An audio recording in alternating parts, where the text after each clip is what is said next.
ये खबर केआर मंगलम यूनिवर्सिटी द्वारा प्रस्तुत की गई है। दोस्तों, सोचिए एक ऐसा रास्ता जिससे दुनिया के 1/4 तेल का व्यापार गुजरता है और अब उस रास्ते पर कंट्रोल किसका होगा, ये तय कर रहा है वो देश जिसके खिलाफ अमेरिका पिछले 5 महीनों से जंग लड़ रहा है। जी हाँ, हम बात कर रहे हैं हॉर्मुज़ जल डमरू मध्य यानी स्ट्रेट ऑफ हॉर्मुज़ की।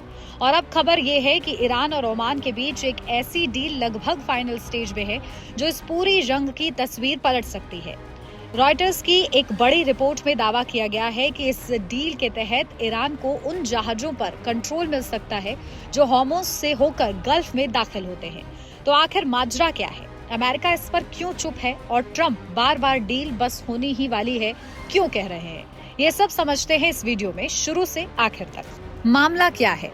रॉयटर्स को दुबई और रियाद से मिली जानकारी के मुताबिक ईरान और ओमान के बीच एक डील लगभग तैयार है जिसका मकसद है अमेरिका और ईरान के बीच पिछले 5 महीनों से चल रही जंग को खत्म करना। ये जानकारी एक सीनियर ईरानी सूत्र और 2 क्षेत्रीय अधिकारियों ने रॉयटर्स को बुधवार को दी। और इस डील की सबसे बड़ी और सबसे चौंकाने वाली बात यह है, इसमें ईरान को उन जहाजों पर कंट्रोल दिया जा रहा है जो हॉर्मुज़ जल डमरू मध्य से गल्फ में दाखिल होते हैं। सोचिए, अगर ये डील फाइनल हो जाती है तो ये अब तक की सबसे बड़ी रियायतों में से एक होगी जो ईरान को दी जा रही है। अब सवाल यह है कि अमेरिका का इस पर क्या कहना है। तो अभी तक अमेरिका की तरफ से इस प्रस्ताव पर कोई आधिकारिक बयान नहीं आया है, जबकि दूसरी तरफ राष्ट्रपति डोनाल्ड ट्रंप लगातार कहते आ रहे हैं कि हॉर्मुज़ को फिर से खोलने वाली डील बस होने ही वाली है। लेकिन इसके उलट अमेरिकी अधिकारी बार बार ये साफ कर चुके हैं कि वो कभी इस बात के लिए राजी नहीं होंगे कि ईरान का इस रास्ते पर कंट्रोल हो, क्योंकि ये दुनिया का सबसे अहम व्यापारिक रास्ता है, खासकर एनर्जी सप्लाई के लिए। अब जरा इसे थोड़ा बड़े नजरिए से समझिए। अगर ये समझौता हो जाता है और ईरान को हॉर्मुज़ से गुजरने वाले ट्रैफिक पर अथॉरिटी मिल जाती है तो इसका मतलब होगा कि फरवरी में अमेरिका और इजराइल ने जो जंग शुरू की थी उसका नतीजा उल्टा निकला, यानी इस पूरे इलाके में ताकत का संतुलन ईरान के पक्ष में झुक गया। जंग से पहले हॉर्मुज़ जल डमरू मध्य पूरी तरह से खुला हुआ रास्ता था जहां से कोई भी जहाज बिना किसी फीस के गुजर सकता था। अब अगर ईरान का कंट्रोल हो जाता है तो ये पूरी स्थिति बदल जाएगी। यहाँ एक और दिलचस्प बात है, ईरान और ओमान दोनों देश मिलकर हॉर्मुज़ को कंट्रोल करते हैं। ओमान उत्तरी चैनल पर और ईरान दक्षिणी चैनल पर, और इसी वजह से दोनों देशों के बीच सीधी बातचीत चल रही है। ईरान का कहना है कि इस बातचीत में अहम प्रगति हुई है और अब जो भी जहाज आएगा या जाएगा वो ईरानी जल क्षेत्र से होकर गुजरेगा, चाहे वो अंदर आ रहा हो या बाहर जा रहा हो। अब एक और बड़ी बात जो इस पूरी कहानी को और तनावपूर्ण बनाती है, रॉयटर्स के 5 सूत्रों के मुताबिक ईरान ने गल्फ देशों को साफ साफ चेतावनी दी है कि अगर अमेरिका ने ईरान के इलाके पर कोई नया हमला किया तो इसका जवाब पूरे क्षेत्र के एनर्जी इंफ्रास्ट्रक्चर पर हमले से दिया जाएगा।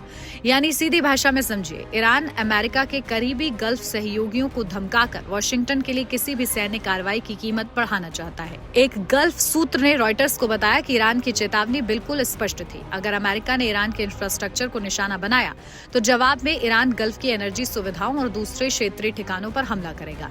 और ये सिर्फ धमकी नहीं है, ईरान पहले से ही अमेरिका के सहयोगी देशों पर मिसाइल और ड्रोन हमले कर रहा है। साथ ही उन कमर्शियल जहाजों को भी निशाना बना रहा है जो बिना ईरान की इजाजत के हॉर्मुज़ से गुजरने की कोशिश करते हैं। इसी बीच लास वेगास में एक रैली को संबोधित करते हुए ट्रंप ने डिप्लोमेसी को तरजीह देने की बात कही। उन्होंने कहा, मैं एक डील करना चाहूंगा, मैं लोगों को मारना नहीं चाहता, मैं नहीं चाहता कि लोग मरे, लेकिन एक पॉइंट पर हमें ये करना ही पड़ेगा। यानी एक तरफ ट्रंप शांति की बात कर रहे हैं तो दूसरी तरफ धमकी भरा लहजा भी बरकरार है। और अब बात करते हैं इस जंग की असली कीमत की। ईरान के मुताबिक फरवरी 28 को जंग शुरू होने के बाद से अब तक 3400 से ज्यादा लोगों की मौत हो चुकी है, जबकि अमेरिका ने अपने 18 सैन्य कर्मियों के मारे जाने की पुष्टि की है। अब यहाँ थोड़ा रुककर समझना जरूरी है, क्योंकि जिन सूत्रों ने रॉयटर्स से बात की उन्होंने खुद ये चेतावनी दी कि अभी भी कई मुद्दे अनसुलझे हैं, और उन्होंने ट्रंप के उन दावों को भी सिरे से खारिज किया जिनमें कहा जा रहा था कि हॉर्मुज़ को फिर से खोलने वाली डील बस होने ही वाली है। एक क्षेत्रीय सूत्र ने कहा, हॉर्मुज़ पर किसी न किसी तरह के कंट्रोल की रियायत तो पहले ही दी जा चुकी है। वहीं दूसरे सूत्र ने बताया कि अभी भी ये तय होना बाकी है कि कंट्रोल का मतलब असल में क्या होगा। गल्फ देशों के नेगोशिएटर्स की मांग है कि जहाजों की जांच की जिम्मेदारी क्षेत्रीय देशों के पास होनी चाहिए, और अगर किसी तरह की फीस ली भी जाए तो वो पूरी तरह स्वैच्छिक हो। अब बात करते हैं पैसों की, क्योंकि यही इस डील का सबसे पेचीदा हिस्सा है। सीनियर ईरानी अधिकारी के मुताबिक ईरान हॉर्मोज से गुजरने वाले जहाजों के कार्गो की कीमत पर 5 से 7% तक फीस चाहता है। वहीं ओमान करीब 3% फीस की बात कर रहा है और अमेरिका का स्टैंड बिल्कुल अलग है। वॉशिंगटन चाहता है कि कोई फीस ली ही न जाए। सीनियर ईरानी सूत्र के मुताबिक जो ड्राफ्ट टेबल पर हैं, उसमें यह तय है कि गल्फ में दाखिल होने वाले जहाजों पर ईरान का कंट्रोल होगा। लेकिन सबसे बड़ा पेचीदा सवाल ये है कि जो जहाज बाहर की तरफ जा रहे हैं यानी गल्फ से निकल रहे हैं, उन पर ईरान की भूमिका क्या होगी। इस पर ईरान के डिप्टी फॉरेन मिनिस्टर काजेम गरीबाबादी ने ईरान की सरकारी न्यूज एजेंसी RNA से बात करते हुए कहा कि इस पूरे अरेंजमेंट को इस तरह से डिजाइन किया गया है कि कॉमर्शियल जहाज ईरानी जल क्षेत्र से होकर गुजरेंगे, चाहे वो अंदर आ रहे हों या बाहर जा रहे हों। उन्होंने ये भी कहा कि ओमान के साथ बातचीत में बुनियादी समझ बन चुकी है और ये प्रगति अब फाइनल होने के बेहद करीब है।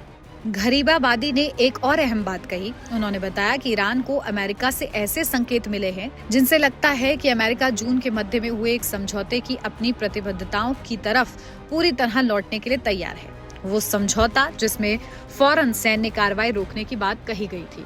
उन्होंने कहा कि हॉर्मोज को फिर से खोलने के लिए यही शर्त है। हालांकि उन्होंने ये भी साफ किया कि हाल के दिनों में अमेरिका के साथ कोई सीधी बातचीत नहीं हुई। अब आते हैं इस पूरी कहानी के राजनीतिक पहलू पर। याद कीजिए, जब ये जंग शुरू हुई थी तब ट्रंप ने कहा था कि ये जंग ईरान के बिना शर्त सरेंडर पर खत्म होगी और वो खुद ईरान के नए नेता को चुनेंगे। लेकिन अब हालात बदल चुके हैं। नवंबर में होने वाले अहम मिड टर्म इलेक्शन से पहले ट्रंप पर भारी दबाव है कि वो इस जंग से निकलने का कोई रास्ता खोजें, क्योंकि अमेरिकी वोटर्स इस जंग के खिलाफ हैं और वो भी 2/3 बहुमत से। पिछले कई महीनों से अमेरिका की सैन्य कोशिशें, जिसमें जुलाई में हुआ 2 हफ्तों का हमलों का दौर भी शामिल है, ईरान की हॉर्मोज पर पकड़ को तोड़ नहीं पाई है। और यहाँ एक बेहद अहम जानकारी सामने आई है। जुलाई में अमेरिकी कमांडरों ने ट्रंप को बताया था कि उनके पास कुछ गोला बारूद की कमी होती जा रही है। रॉयटर्स की मंगलवार की रिपोर्ट के मुताबिक अमेरिकी सेना ने अपनी लगभग सारी लंबी दूरी की सटीक मिसाइलें इस्तेमाल कर ली है। तो कुल मिलाकर तस्वीर ये बनती है, एक तरफ ट्रंप बार बार कह रहे हैं कि डील बस होने ही वाली है, दूसरी तरफ अमेरिका के अपने अधिकारी ईरान को कंट्रोल देने से साफ इनकार करते आए हैं और बीच में ईरान और ओमान की बातचीत आगे बढ़ रही है, जिसमें ईरान को हॉर्मोज पर अच्छा खासा दखल मिलता दिख रहा है। यही वजह है कि पिछले 2 दिनों में क्रूड ऑयल की कीमतों में भारी गिरावट आई है, क्योंकि ट्रंप ने ईरान पर नए हमलों को टालते हुए इस बातचीत का हवाला दिया है जो जंग खत्म कर सकती है। अब देखने वाली बात ये होगी कि क्या ये डील आखिरकार फाइनल होती है, और अगर होती है तो दुनिया के सबसे अहम एनर्जी रास्ते पर कंट्रोल किसके हाथ में होता है। आप इस पूरे मसले पर क्या सोचते हैं, हमें कमेंट में जरूर बताइए। वीडियो पसंद आया हो तो लाइक कीजिए, चैनल को सब्सक्राइब करना ना भूलें और घंटी का बटन दबाना मत भूलिएगा, ताकि इस जंग से जुड़ी हर बड़ी अपडेट आप तक सबसे पहले पहुंचे।